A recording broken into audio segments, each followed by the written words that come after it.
telah terjadi daerah Cianjur Selatan, tepatnya di daerah Kecamatan Kalupanda, bencana alam banjir bandang yang sangat padat sekali.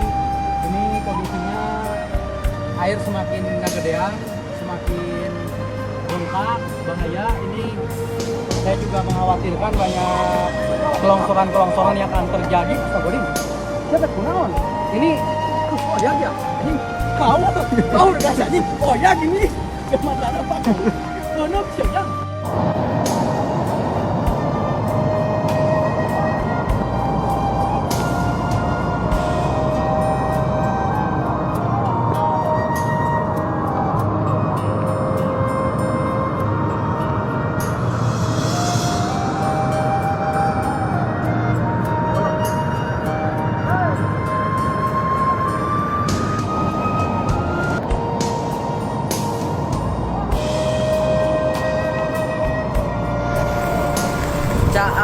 Caah Cibuni rugi tuh.